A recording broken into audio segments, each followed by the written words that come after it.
have reached the halfway point of the high school football regular season in Virginia. Teams are starting to separate themselves from the rest of the pack. The best matchup by far of the night was in Leesburg. Oh yeah, Scott, it did not get any bigger than this tonight. Undefeated Loudoun Valley making the short bus ride to visit undefeated Loudoun County. Two historic programs clashing under those bright Friday night lights. So much fun, and the captains, of course, coming out fired up for this one. And check out the light show. I like that.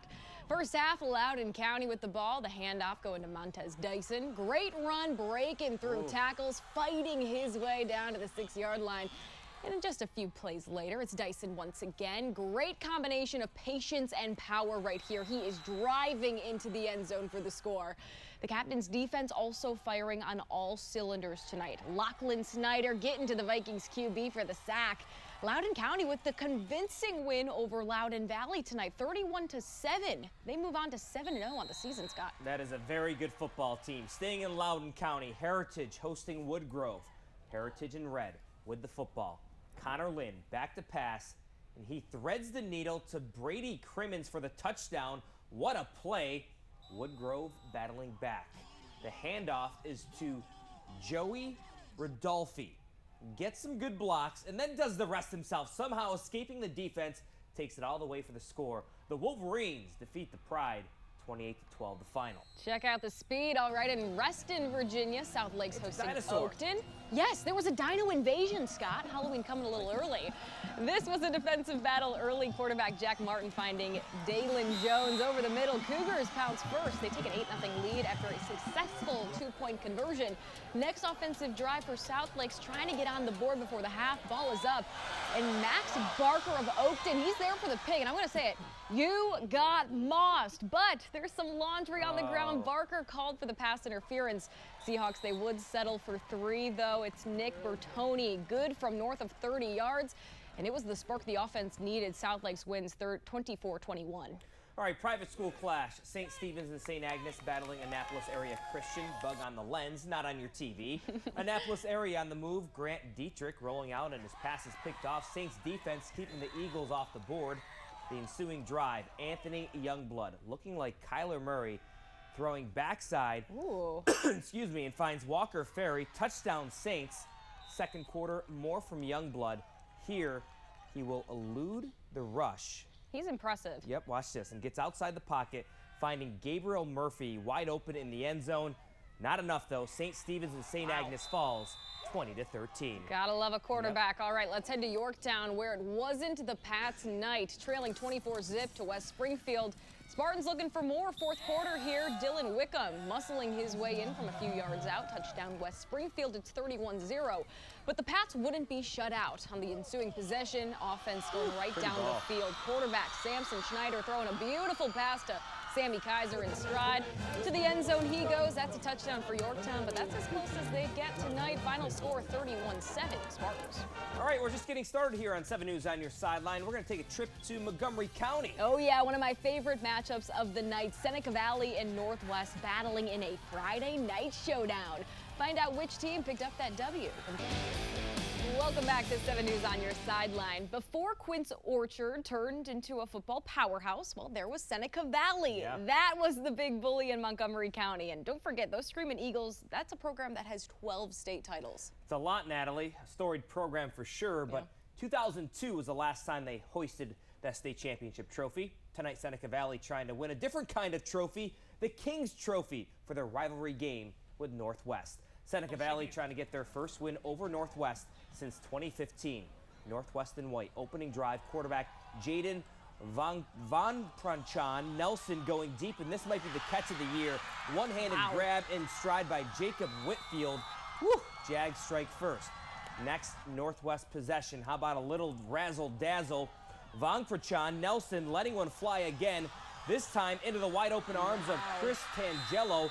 What a play call. Northwest hammers rival Seneca Valley 45-7. All right, Northwest, we see you. In Silver Spring, Paint Branch playing host to Springbrook. The Panthers with the ball. Pitch goes out to Elijah Baugh. He takes it out wide, turn in that corner, and he is gone. Going untouched into the end zone for the touchdown, and Paint Branch was rolling. Later on, Panthers, they keep it on the ground this time, and guess who? Ba again with a huge hole to run through, and he scores with ease. Paint Branch with a powerful performance tonight. They win easily, 63-0. At the Cougar Dome, Quince Orchard facing Sherwood. Second quarter still scoreless, QO in red. Quarterback William Drakefield Jr. slips a tackle, throws one up downfield. Take a look at Diego Rodriguez. Beast mode activated. That's a touchdown. Wow. The Cougars strike first. Same score just before halftime. The Sherwood defense came to play. Drakeford Jr. has nowhere to go. Gets swallowed up by the Warriors defensive front.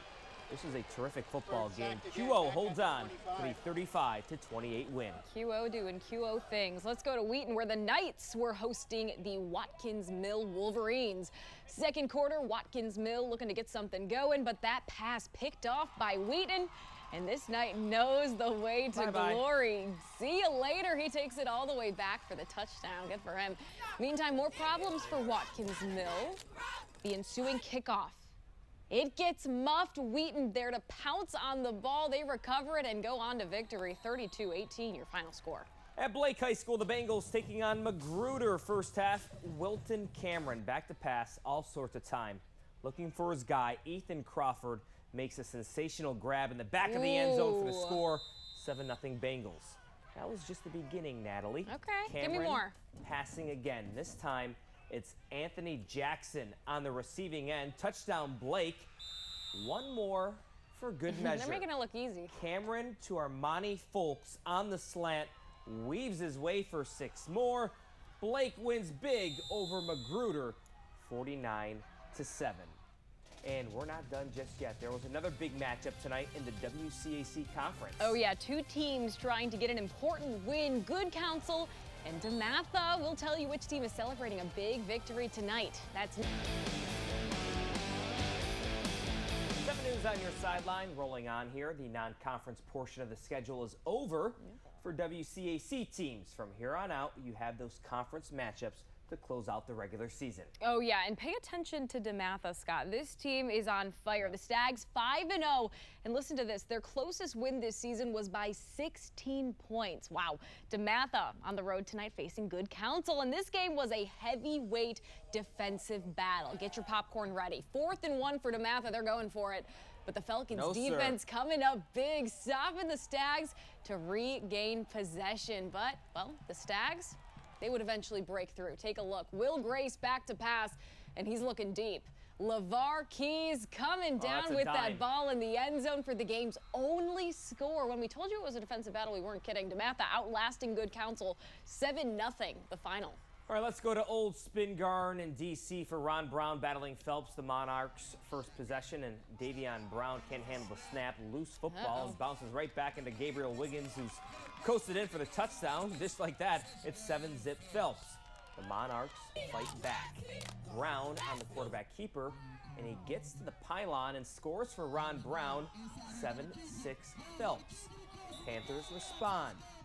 Z-Fan Pittman, the post to Wiggins, and Natalie, you're not going to catch him. 66-yard touchdown. Wiggins had 6 touchdowns on the night. Phelps gets the W, 40-26. All right, more from D.C. Dunbar heading to the south side, taking on Big Bad Baloo. The Knights trailing, but looking to draw closer. Maxima Stovall, the slant to Isaiah Williams for the touchdown. Baloo makes it a 21-6 game. But Dunbar, they are really, really good, Scott. The handoff to Terry Johnson Jr., and he does the rest, running right through that arm tackle and gets in from 60 yards out. Touchdown Dunbar. That's how you do it. Later on, it's the Crimson Tide defense, already with a fumble on the night, and they want some more. They get a pick 6 with this one. The hands of Francisco Hooper. He's in. Dunbar winning big, 62-6. Good for the Crimson Tide. All right, in Prince George's County, Largo battling Douglas. The Lions looking to get something going, but Akeem Jervis's pass is picked off by Dorian Stansel. The Eagles held a 12-zip lead at the half. Second half, Douglas using the ground game. Sean Howard around the end. And yes, he does get in. Douglas takes a 20-zip lead.